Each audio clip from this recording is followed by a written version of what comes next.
જૂનાગઢ જિલ્લામાં વધુ એક પ્રસૂતાનું ડિલિવરી દરમિયાન મોત થયા હોવાનું સામે આવ્યું છે। અગાઉ માણાવદર તાલુકામાં 3 પ્રસૂતા અને ત્યારબાદ જૂનાગઢમાં 3 પ્રસૂતા મહિલાના ડિલિવરી બાદ મૃત્યુ થયાના બનાવો સામે આવ્યા છે। ત્યારે વધુ પ્રસૂતા મહિલાનું ડિલિવરી બાદ મૃત્યુ થયું છે। કેશોદ તાલુકાના રાણીકપરા ગામમાં રહેતી 25 વર્ષની પુત્રી સવિતાબેન ગોપાલભાઈ સરવૈયાનું ડિલિવરી દરમિયાન મૃત્યુ થયા હોવાની ફરિયાદ કેશોદ પોલીસ સ્ટેશનમાં નોંધાઈ છે। સમગ્ર ઘટના અંગે પોલીસે ફરિયાદ નોંધી વધુ તપાસ હાથ ધરી છે। કેશોદ પોલીસ સ્ટેશન ગતરોજ એક અકસ્માત મોતનો બનાવ નોંધાયેલો છે, જેમાં મરણ જનાર સવિતાબેન ગોપાલભાઈ સરવૈયા ઉંમર વર્ષ 25 કે જો રાણીકપરાના રહેવાસી હતા।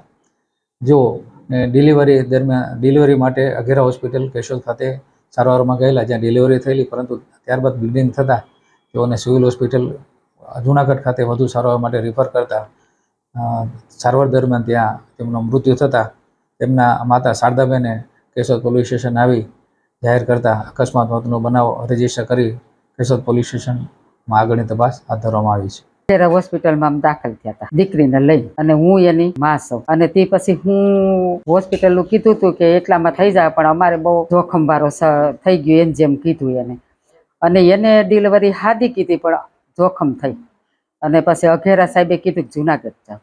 જુનાગઢ 1.5 કલાકનું કીધું, તો રસ્તામાં અમારી તબિયત બેનની બગડી ગઈ અને અત્યારે પૂગ્યા હતા એવું થયું। જ્યાં પૂગી ગયા ને ત્યાં મૃત્યુ પામી, અને માથે 20 ડૉક્ટર હતા તો એને કંઈ પૂજના ન પૂજી, છતાંય દીકરી વહી ગઈ।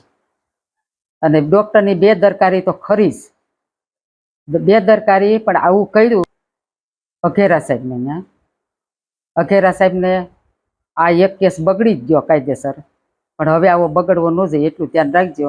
2 દીકરીઓ મૂકીને અને આ માતા મૃત્યુ પામ્યા। ભલે અમારું થયું, અમારી દીકરી, અમારી ભૂલ થઈ ગઈ, એ ડૉક્ટરને અમે હારી ગયા, પણ હવે એટલું ધ્યાન રાખજો કે આ થયું એવું હવે ન થાય કોઈની ઉપર। આ ગરીબ માણા હતા, દીકરી આમનામ થઈ ગઈ બિચારી, 20-25 વર્ષની દીકરી હતી, અને 2 દીકરીઓ મૂકીને પૂંભળા જેવડી અટાડે વહી ગઈ। પણ હવે ધ્યાન રાખજો, ડૉક્ટરને કહી, પણ આ થયું ને એવું હવે કોઈની ઉપર કરતા નહીં, અને વહેલી તકાદે તમારાથી થાય એમ હોય તો કરજો, નકર તમે આગળ મોકલી દેજો, પણ કોઈની ઉપર આવું કરતા।